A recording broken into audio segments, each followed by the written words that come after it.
Hello and welcome to the Spiritual Sisters podcast, everyone. It's Gabrielle Celeste. You guys, I am so excited for this episode because I feel like this specific episode has been honestly over 2 years in the making, but really I would say closer to 7 because our guest that we have today is very special to me. And I'm so excited to welcome Elisa Romeo of Holy and Human to the show today. Elisa, I have so many beautiful things that I could say about you, and I'm totally going to get into just like how our paths crossed. And I just want to let the audience know too that you, and actually, I don't even know if you know this, you were the second professional reading that I ever had. And you and I worked together. We've been working together for the last 5 years or so, on and off. I feel like I was actually one of the first clients to receive one of your copies of Holy Love. And yeah, you were such a godsend for me during my Saturn return when a bitch was going through it. So I just feel like, this was divine timing too, right upon the Sagittarius moon, which I looked at your chart and I was like, oh my gosh, she has a Sag moon. So I'm like, okay. And rising. And there's something else. I'm a triple Sag, so I don't know what the third thing is, but I got your chart. I'll check. Yeah, I just it's kind of just full circle because I think we had pitched you to come on the podcast like 2 years ago and it just wasn't the right time, and it just kind of divinely got orchestrated within like less than 24 hours.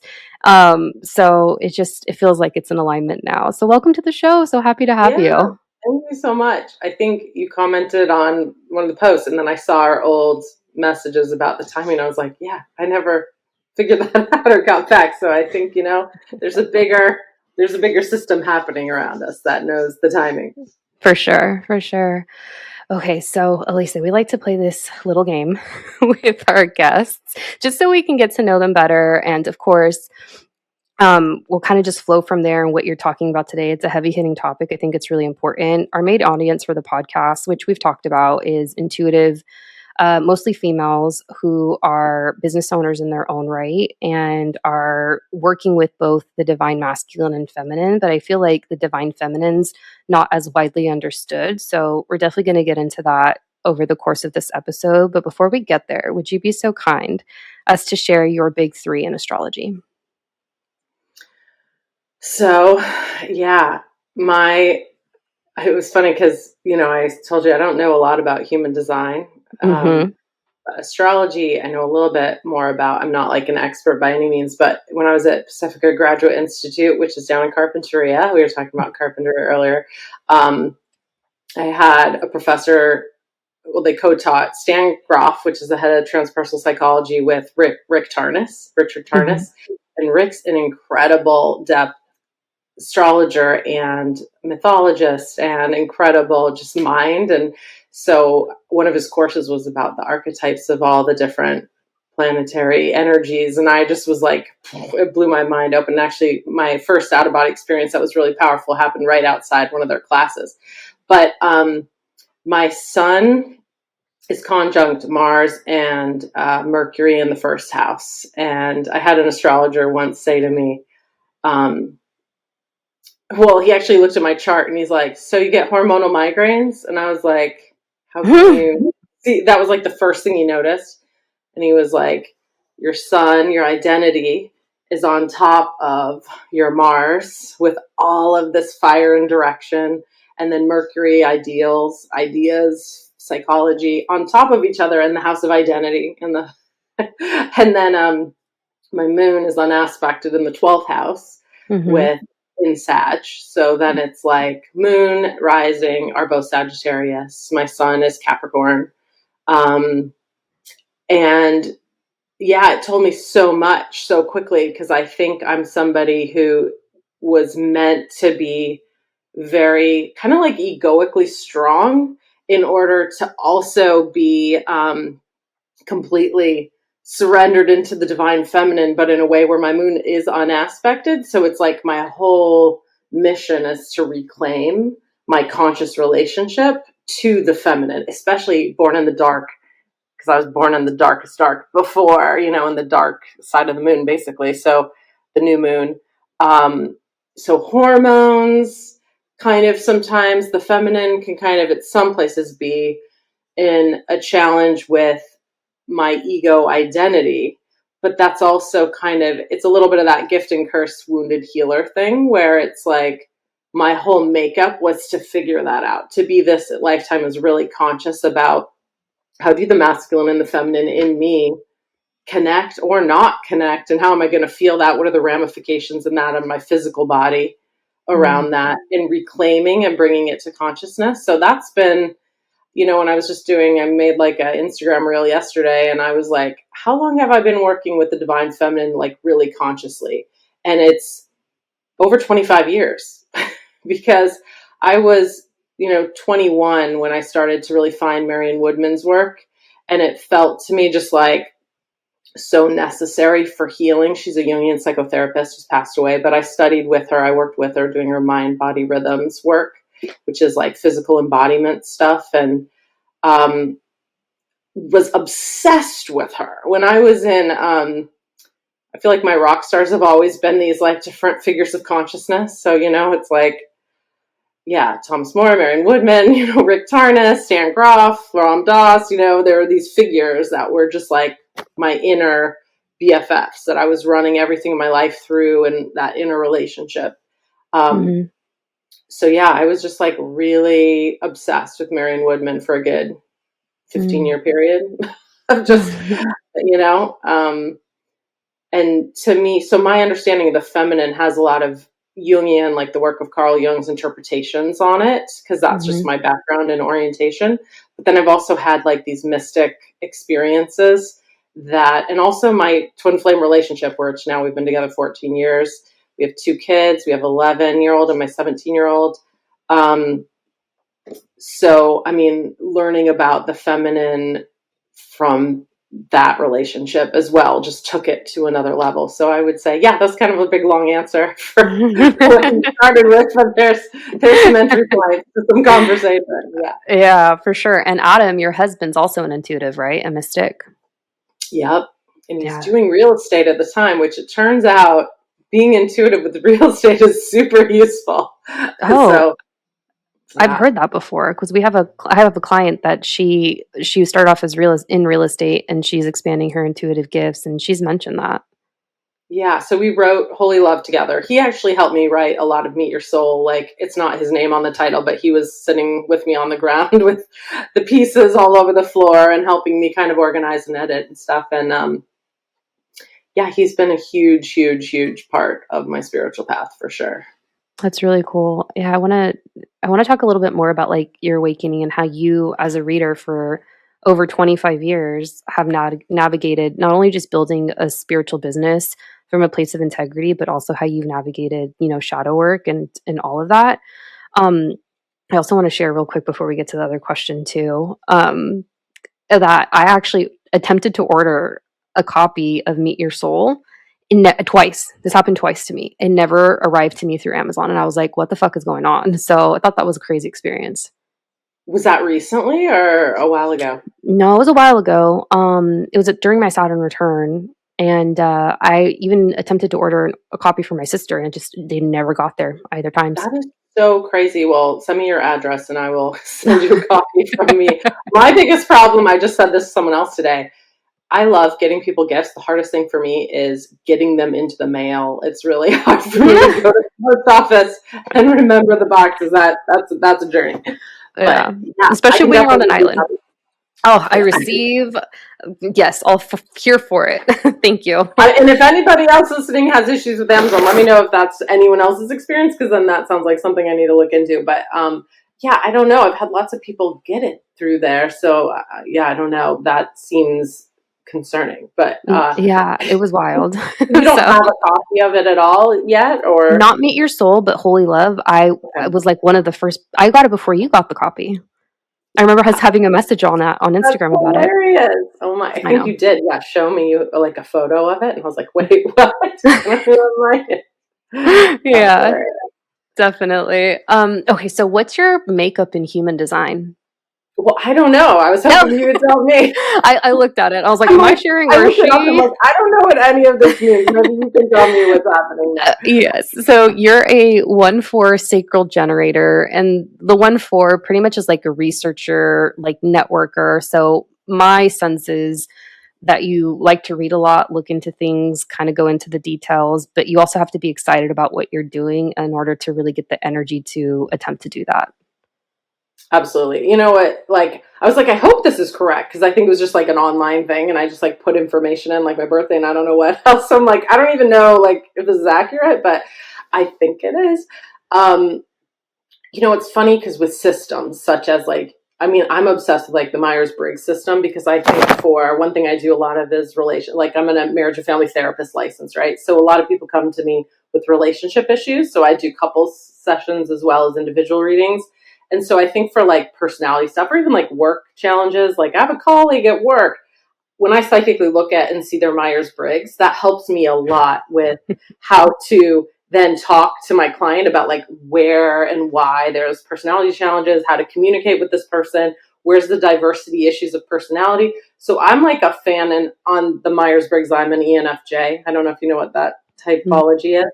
But so I'm a J. I love categories. I love kind of like having maps of consciousness and having a shorthand to kind of like see patterns. Mm-hmm.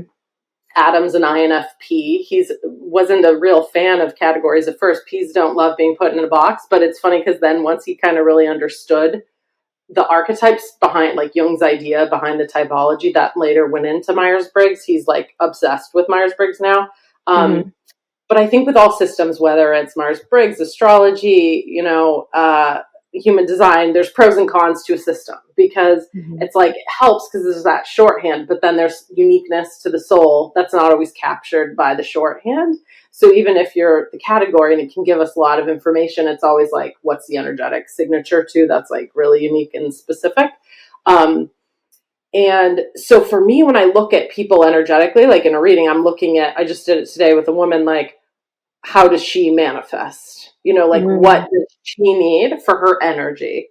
Because Mm-hmm. everyone's different with that. Even we can get hints, right, with our types and systems, but then there's also like the soul specific information about that person's soul lessons, incarnation contracts, like all of that stuff. So, yeah, so that was just a really long way of saying I love a system. And I think I look at everybody just, I'm doing a scan chart. It's almost like systems help me get an internal checklist to kind of Mm-hmm. like see some of the categories. And then I'm also like asking their soul, like, what parts of this are not in the checklist? What Mm-hmm. parts do I need to understand to help this person understand?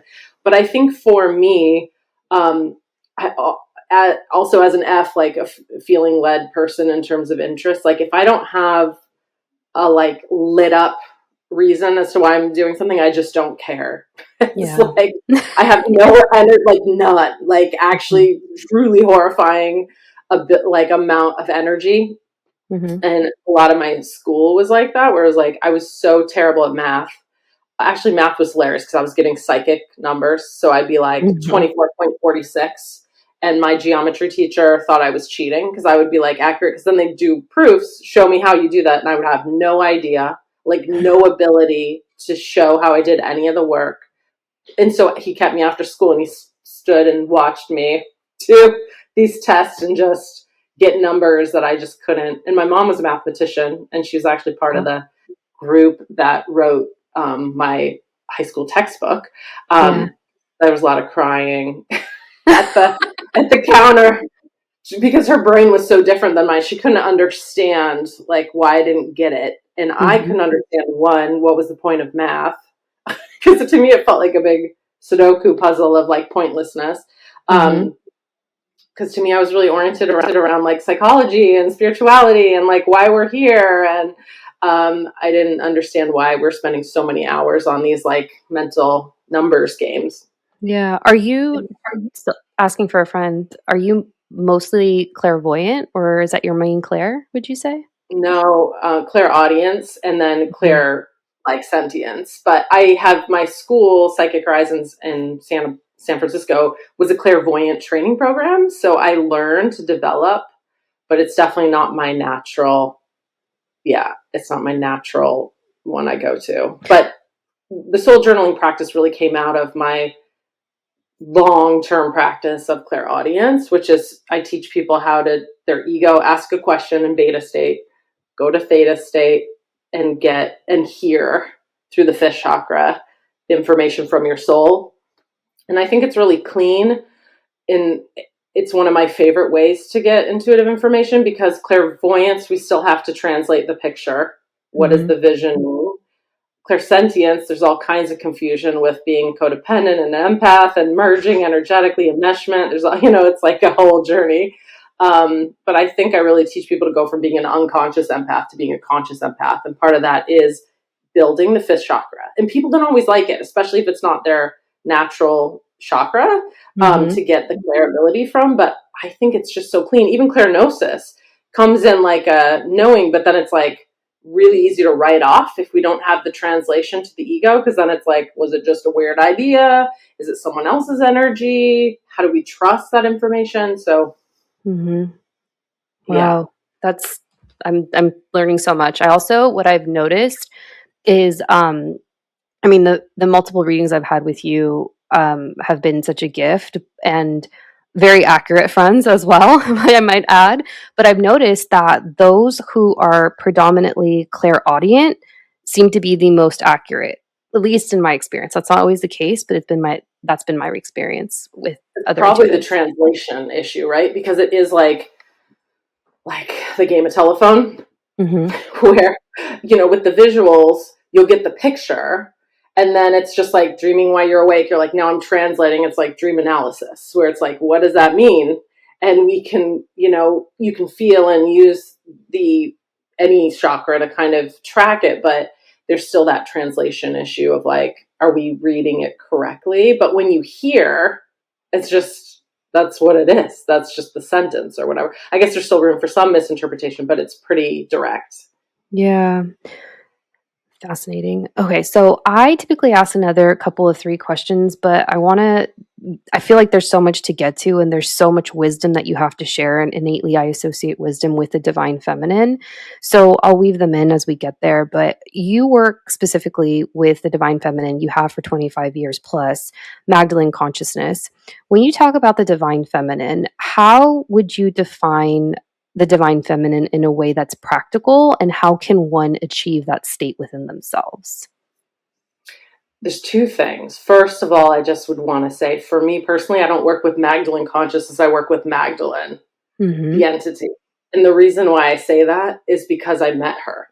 And it's almost like disrespectful to my relationship with her and her as an entity to even just like call her as like, almost not that you were, but just like as an archetype, because some people do.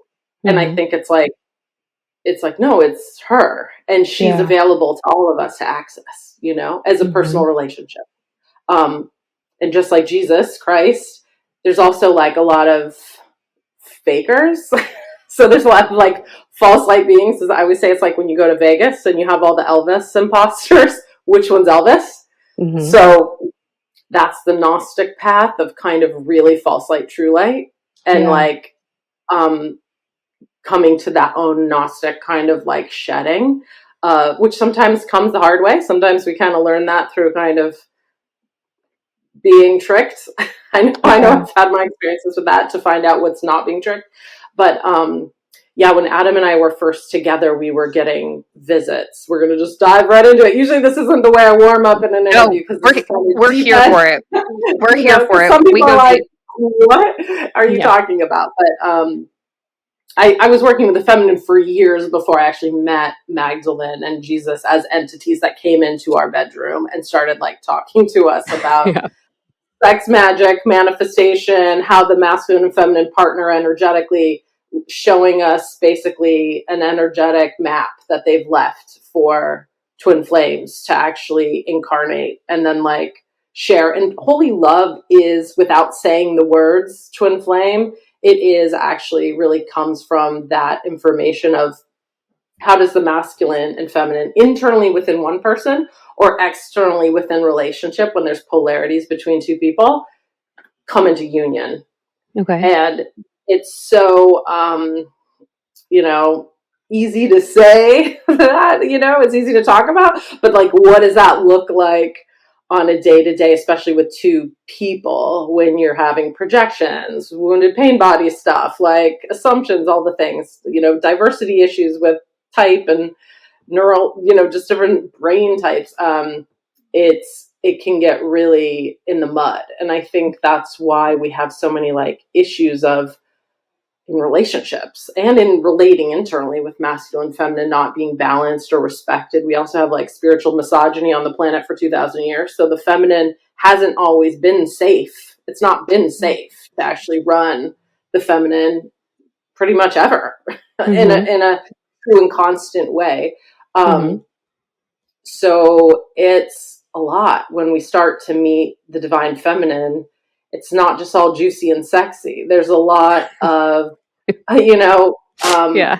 pain and trauma and awareness and beauty and mystery there. But I think it's the feminine's about incarnating and about trusting our soul path.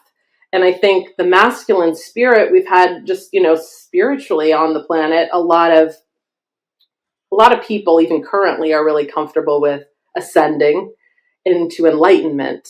But that's valued as what is spiritual. I talk about this in Meet Your Soul too, like what's the difference between spirit and soul? Because a lot of people use those words interchangeably, but I use it more kind of in a Jungian style of like, spirit is about the part of us that is directed, and it's also about the part of us that is all is one. It's the part of that kind of collective consciousness. But then soul is the part that's incarnated into our unique soul lessons and contracts. And so it's specific for your life. Yeah. And it's not about the collective. It's about the individuation of the enlivenment that happens as we individuate and feel everything in a conscious way in a body. So that's more of the feminine face of God, where it's not about, it's all good. One example I always use is I talked to this person who was in a spiritual bypass because of the culture we live in. And she was, she had a baby that was not going to make it. And she had been in a very intensive spiritual community where the feminine was really minimized just culturally. This is unconsciously not being talked about, right? But that was the culture of it. And so she was asking me, am I unspiritual if I'm grieving my baby? Am I not enlightened if I'm feeling the pain of what's happening with me in the soul? And that's so sad to me that that's even a question, because the feminine face of God is, I love that soul and I want that soul here and I will fight for anything and I will cry. Like, to me, a grieving mother is almost like the biggest picture of spiritual femininity you can have in terms of that type of attached love. And it's not attached from ego. It's not just ego.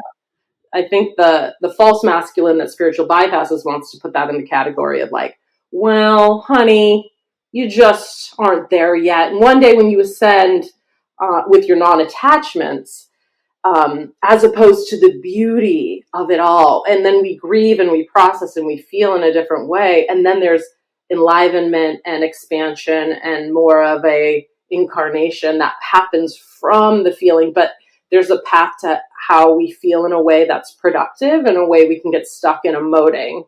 And I think that's one reason the feminine has gotten a bad rap, because some people think they're feeling when they're emoting in a way that's kind of a inner spiral in and of themselves. That's not in a healthy way.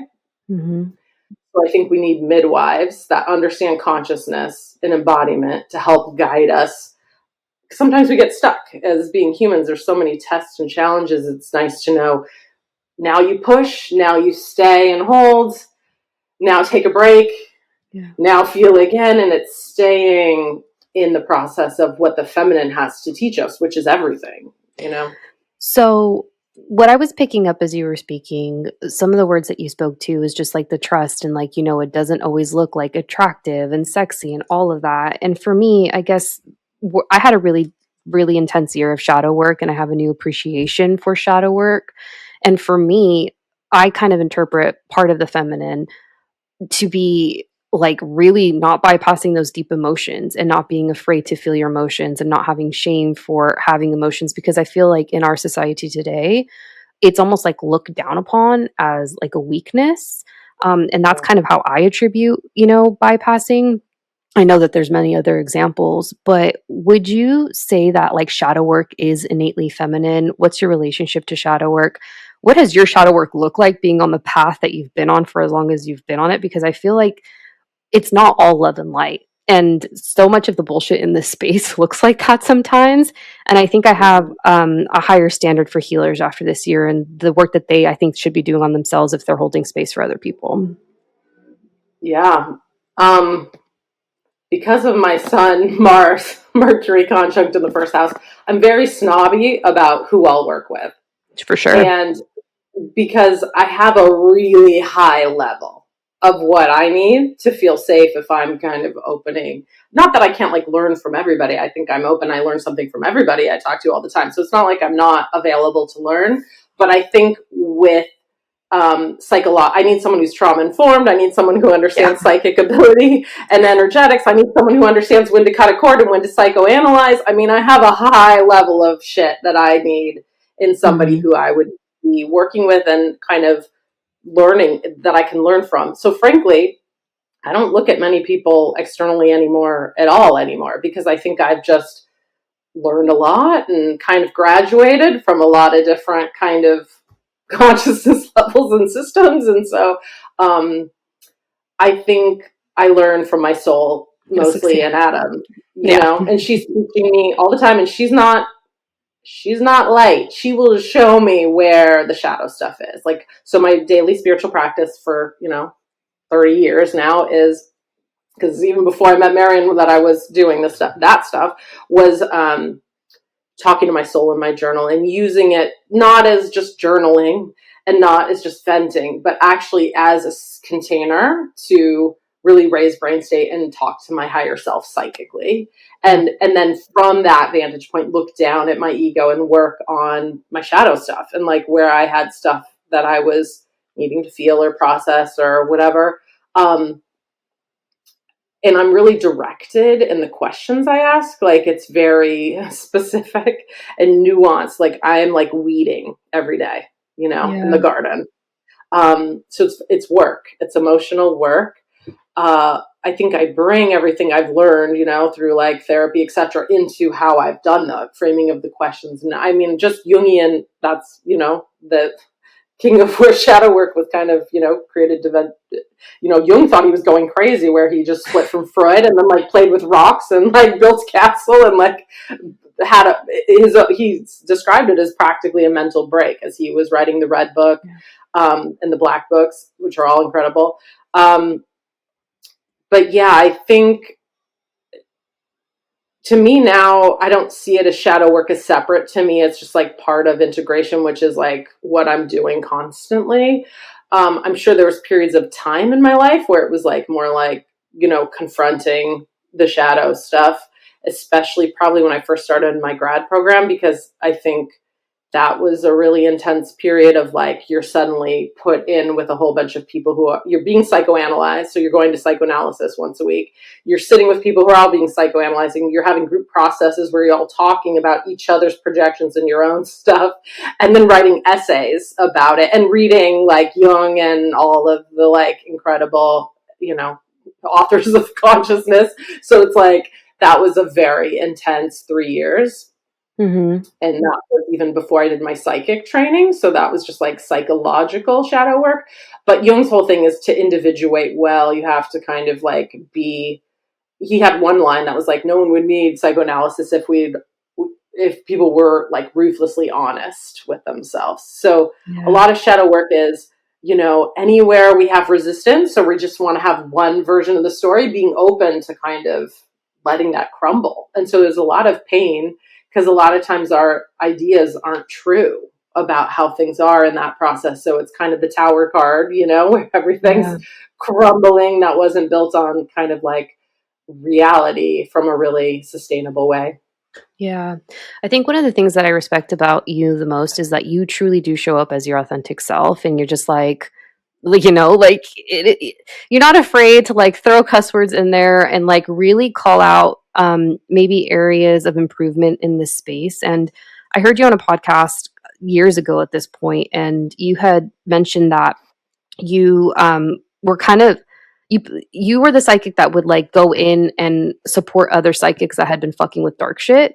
And so you had also mentioned something earlier in our conversation about like trickster and like, the fakes in this space. And um I want to just, get your ideas and your thoughts on that and your experience, and then pivot in the conversation.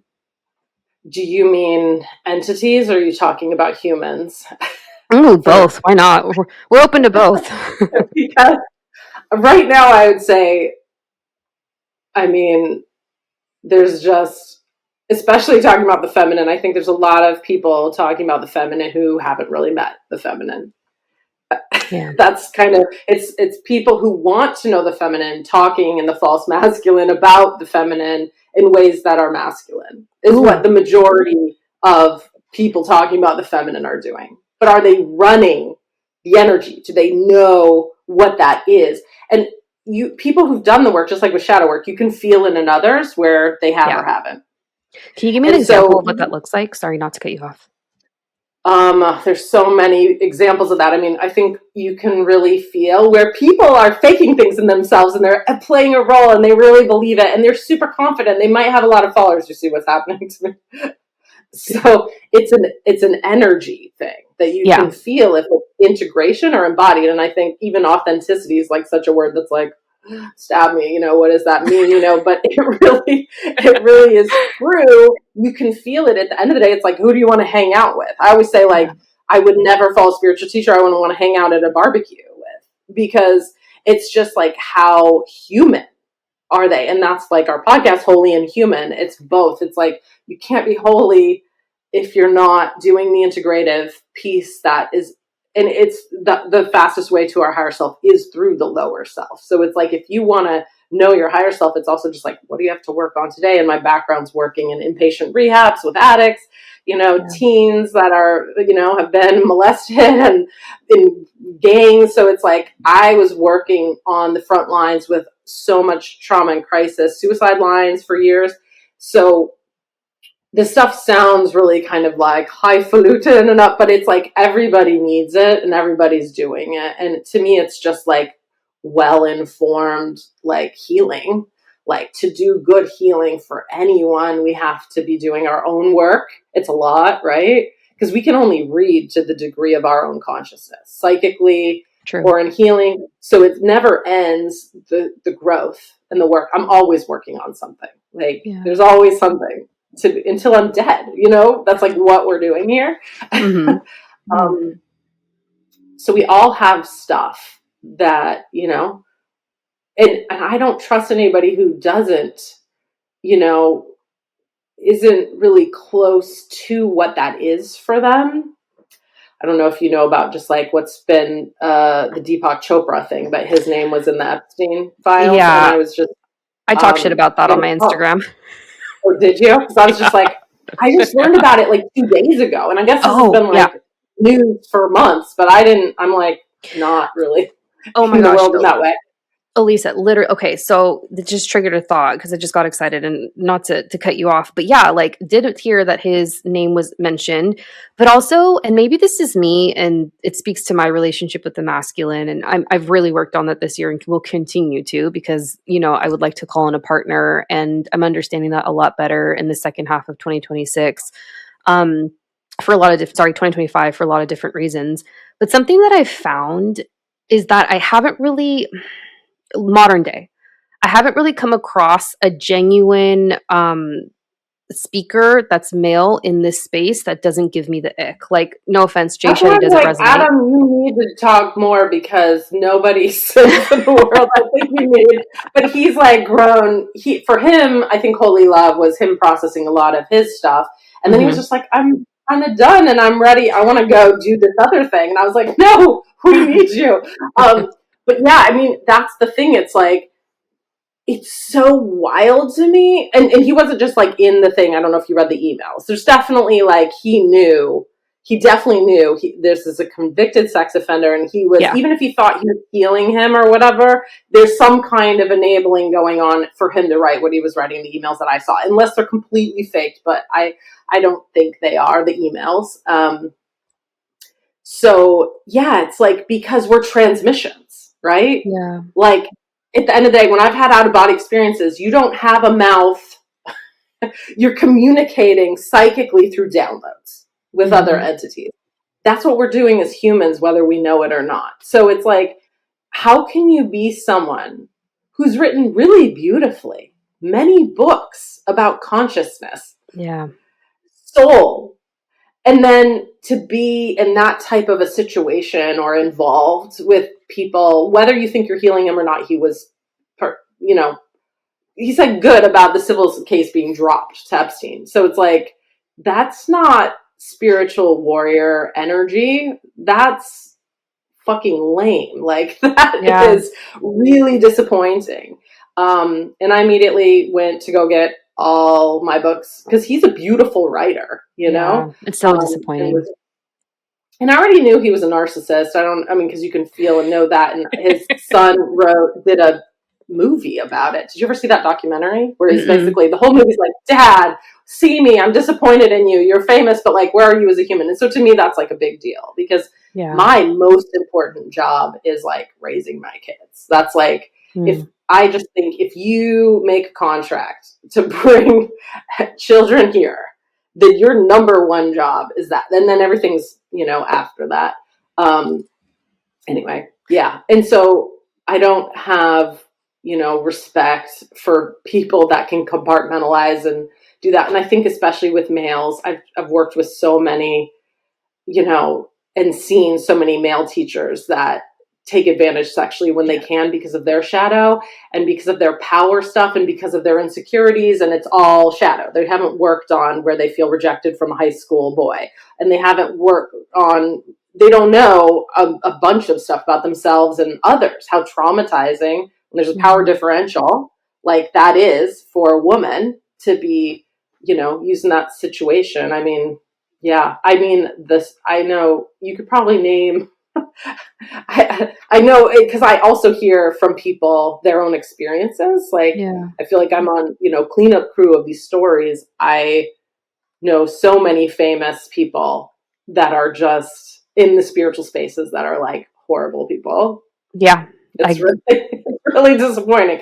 And there's good people out there too that are integrative and doing the work, but it is shocking, especially when you get at a high level, because to be, seeking that level, if you're chasing fame, there's usually a level of, something else going on there. I mean, there's a yeah. difference between wanting your message out and then wanting power. Yeah. So like pivoting to the business aspect of this work and, balancing your humanity and your divinity and also running a spiritual business from a place of integrity. I have a couple questions in regards to that, but how would you say embodying the divine feminine changed the way in which you work with clients or supported the way in which you work with clients?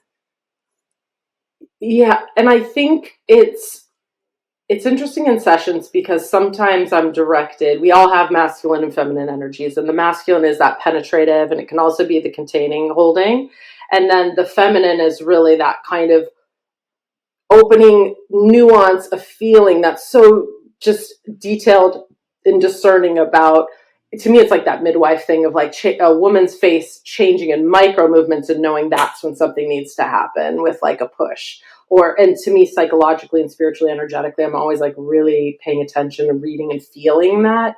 Um, so I would say, as my ego being like an Italian American, like extrovert, who's confident in my ego, it's not hard for me to do penetrative, directive work. That was always like really easy to me. I remember thinking I didn't want to do family therapy because it just felt crazy to me. But then once I started doing it, I was like, oh, I love this, because the energy was just like so much going on in the room, and I'd have to be strong and directive. So I can really do the masculine well, and so well that I didn't understand myself in my feminine yet until I really met Adam. And I even though I was like obsessed with Marion and talking about it, it was years of rounds and rounds and rounds of realizing how much fear and trauma I had with really going to the core of my identity as the feminine, like who I was as the feminine. And then also valuing that, because I remember thinking like, how do you function from this energy? Because it was so all encompassing that it was like, how do you do action? How do you, I remember saying to Adam, like, how am I going to pack the boys' lunch in this energy, which was so weird thing to say, but I really felt like I can't walk in this energy. So it took a while to integrate and adjust to, because it was like feeling like amped up, where it was like I felt like I expanded to feeling like humanity's heart to a new degree in my body. And sometimes that can almost feel like a handicap, where you're just like, how can I even go outside, make eye contact with anybody with this level of like psychic information? And you know, yeah, that's tough to be in this dimension, in this density, when you've made a contract to be expanded on all levels of consciousness. And there's not very many people that sign up to do that. I mean, it still feels like, I know it's really cool to be seeing, this transition from, the consciousness that we're at to where we're going to, but there's still a lot of people that are asleep. So how do you manage that dance between your humanity and your divinity? Do you mean dealing with like interactions with people who are asleep, or do you mean, tell me more about what you mean? I think that, but quite literally just like being a human and like in your body, experiencing this reality for what it is and being very awake at the same time. I mean, yeah, it's like a journey. I mean, I remember when I started getting more psychic, being at a park and seeing a pedophile watching kids at the park. And so you're Oh, like, hell no. I know psychically what's happening. I have no material world reason to walk up to this person and say, but I've also had enough hits now psychically to know I'm not wrong in that Yeah. assumption. It's not a projection, or like, it wasn't like how he looked like a pedophile. It was just like, that's why he's here. And he's pretending he's not, and he's watching kids.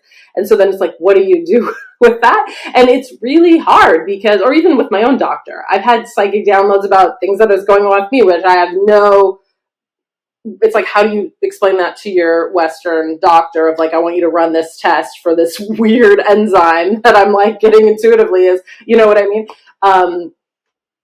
Now, I think one benefit of Chat GPT is it can help me with that, because I like can put in my things and be like, tell me, in human terms what I say to my doctor about this, then I can get like the words for medically how to propose these things.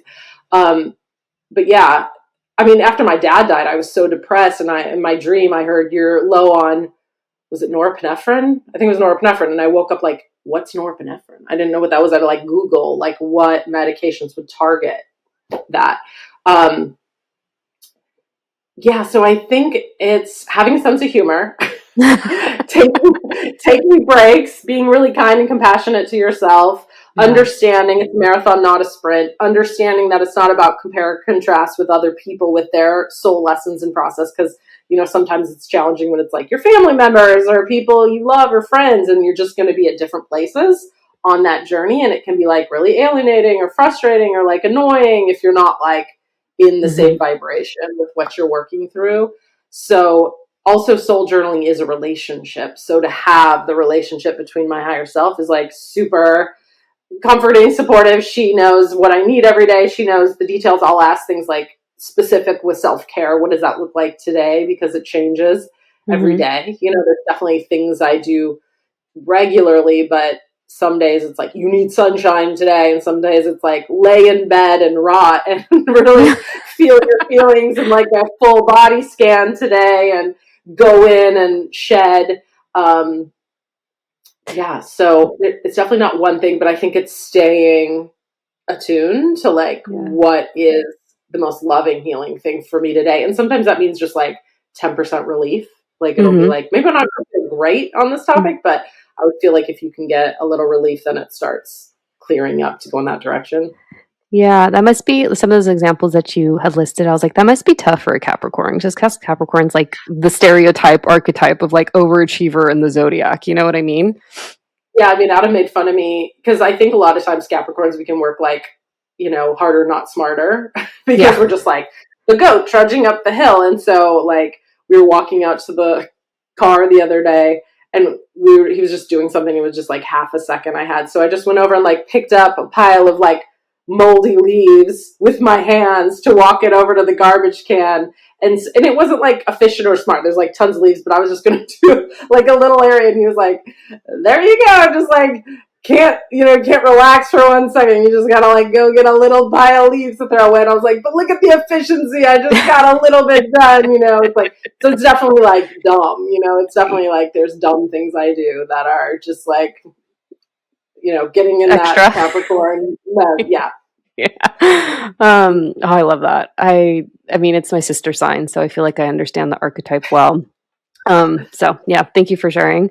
And I also feel like I don't connect to most normal Capricorn things because I'm Capricorn about Sag things. So I'm really tedious and steadfast about like psychic stuff. You know what I mean? So it's like most the usual joke is like, oh, you're Capricorn, you're like in finance and you must have like you into numbers and planning. I'm like, no, I hate that stuff, but I'm Capricorn about like a psychic program that's really rigorous and that's like super thorough and that like, yeah, all that stuff. And like writing books, it's very tedious, the process for me, because I'm like, I want to expand everything and then say like the most useful, efficient, targeted, directed way. And I spend a lot of energy psychically looking at the audience line for line through the whole book. Oh, I just lost people by this transition sentence. I need to go reframe. So there's a lot of like, that's I think how I show up with my tediousness. Yeah, and I feel like the Sag definitely brings like the levity too. It's like a nice little balance. So, especially on like an intuitive level with the double Sag energy. I love that for you. Just because I understand the heaviness of the Capricorn and just the responsibility that they tend to carry innately just with that archetype. So Well, I have they a couple say more. some Capricorns get younger as you get older, and I think that's true. I think I was like a really, almost like more heavy young, and then as you get older, you're kind of like, I don't know, you've like done that part of life and the inner shadow work kind of Yeah. obsession. Yeah, and they also say that Capricorns look younger as they get older. It's funny. Yeah. Well, we'll see. I'm turning 49, so I don't know. We'll take it. Like, how old are you? It's random. If you put my name in, the number one thing that comes up is age. So I guess people for a long time have been really like, how old is this person? Yeah. I mean, I've definitely wondered that of you, full disclosure. So thanks for sharing your chart information. I just share because I think I was just talking to somebody today in their Saturn return, and she's 29, and I was just like, it's so tough because it's just like you can try, but there's just some of this that's just not going to shift until you're like kind of on the other side of it. Yeah, and you're always better for it if you're answering to what Saturn's asking you to do in that period of time. But I'm not undermining like the challenge. I mean, my life completely changed in that period, and I know it's karmic. So I have a couple more questions for you before we wrap up, and I want to give you the space and opportunity for you to share where people can find you and all the things, because the program that you're running in the beginning of 2026 looks killer, and you've been in business for a very long time. How would you describe just like receiving money, the energy of money, and also not disconnecting from your spiritual integrity and still running a successful business? Because that's actually something that I don't like this term, the rose colored glasses came off, because it almost implies that one's naive, but it's almost kind of like I saw a lot. I saw the other side this year of just kind of like how many, uh, like just people take advantage of people in this space, and you can become prey very quickly if you're really not using and listening to your discernment. And I would just love your perspective on that. Yeah, I mean, it's like money's currency and it's energy. And it's Mm-hmm. like, I think if you're not, some people are like, it's spiritual, you shouldn't charge. Yeah. And that would be great if we lived in a society like we used to, where, the spiritual people were valued in society, so they were being fed and housed. but we don't live in a society, like I'm not in a convent. So for me to actually live, you have to charge. And then for you to be sustainable in your business, you have to charge enough. Otherwise, you need an extra job and then you're burning out and then you can't actually do what your gifts are calling you to do. But I also preface that with, I'm really snobby about training experience. I think a lot of people charge numbers that aren't necessarily what they're giving back in terms of their expertise and talent, because they just have watched a 3-day mastermind where they've been told to like raise prices to like show value. But that you it's like, do you come with, are you ready to charge that amount? So the amount people charge should be the amount that fits for that person, given their training, their talent, you know, how much time and experience they have. And then we should feel confident about receiving that money if that's what it is. But also, I always put out a plethora of information. I've got the podcast for free because I want to get this information to everybody. I've got books, which are very cheap and affordable to, and an entryway to start doing the work. I have the free blog, and then you have different stuff where it's the higher level. I've got an online mystery school course, which is soul journaling, which is like, okay, you've read the book, you're into it, you're kind of hit or miss with soul journaling, you want to go deeper. There's an online course that's sitting there to help contain or whatever. And then this thing that's coming up, it's just 12, you know? So it's like, I've got, 20,000 people on my email list, and this is a group for 12 people.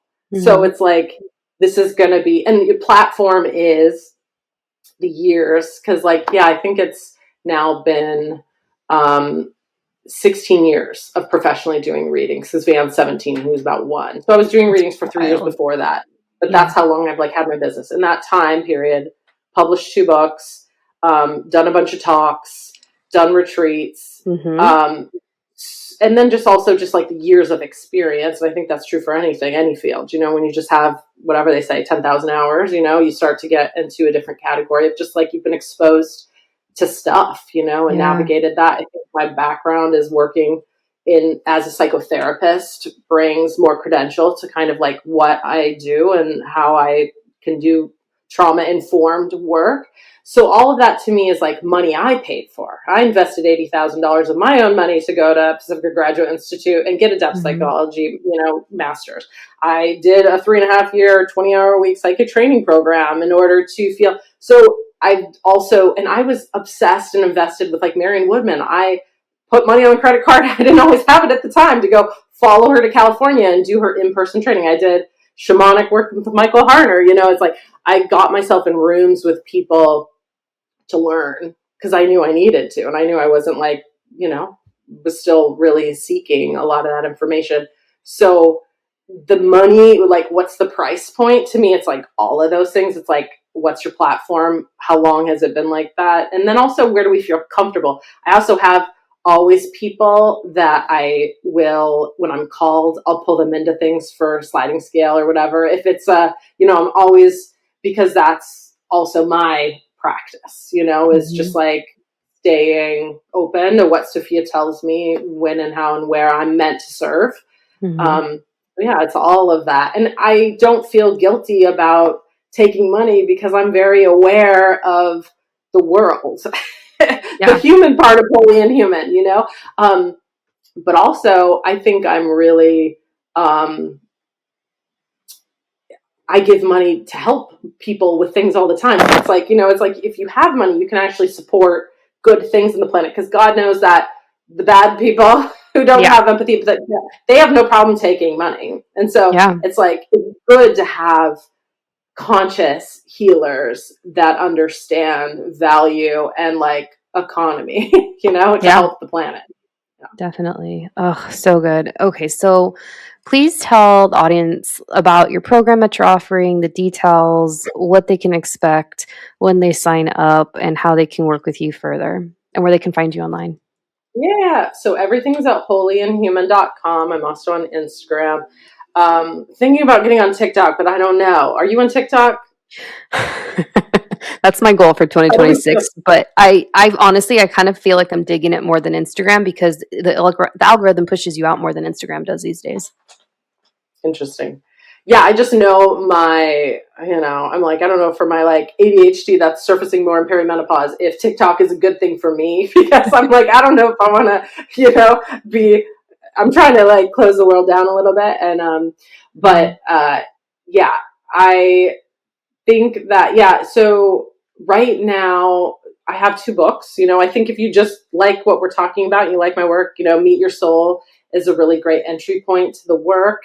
I have an online mystery school. We're building out more courses too, which I'm really excited about.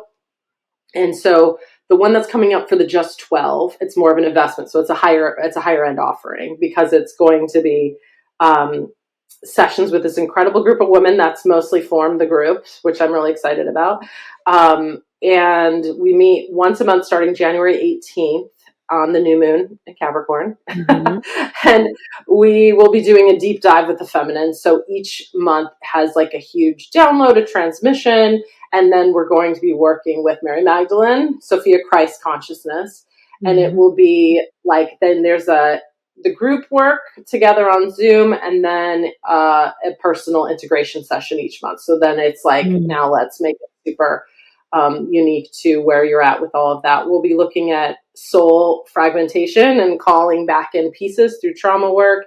And then also, what does it look like from the feminine in relationship? Because I can feel that's a component with this group that we'll be talking about. A simple way to say would be like manifesting from your feminine in love, but that's kind of a real watered down way of what'll really be happening, which is like coming back to yourself in the feminine, and then reading and feeling into what that means in terms of partnership, or who that is, and how to get into that timeline. Yeah. Basically. Yeah. And so you're at www.holyandhuman.com, and same on Instagram, right? Are those your two main platforms? Yep. And I think there's an Instagram link there on the holyandhuman.com. And yeah, Meet Your Soul. Hopefully you can get on Amazon. People let me know if you're not getting it on Amazon, because that's usually one of the more, if you have your local bookstore and can get it in, that's better, obviously. But for a lot of people, I talk to people all over the world. So Amazon has a good distribution. So it gets it to, people who are in New Zealand or wherever. So Yeah. Oh my gosh, guys, check out her books. I gonna read Meet Your Soul finally after 7 years of working with you. But no, I read Holy and Human like the day I got it, and it was so well written, well articulated. It gives you a different understanding of soul as well, and then soul in relationship with twin flame energy. And it's such a wealth of information. And I know that your program in 2026 is going to be the same, because everything you put out is just really, really rich and great, and all the things. So, Elisa, thank you so much for coming on. I'm so grateful to have had you. I'm so glad this finally happened. Come it's back so great to be with anytime. you. You reminded me there, our podcast, Holy and Human, the first one's about soul journaling. So if anybody's like, what is this? There's enough information from that podcast where you can start to play around with it and just do it yourself. We talk about how that looks. Yeah. And you're still podcasting, right? Yep, we still are. It's kind of irregular sometimes, like in terms of timeline, but yeah, we are. We're still doing it. Yeah. Oh, love it, guys. Check out her work. She's amazing. Thank you again, Elisa. And until next Thanks so time, much. bye.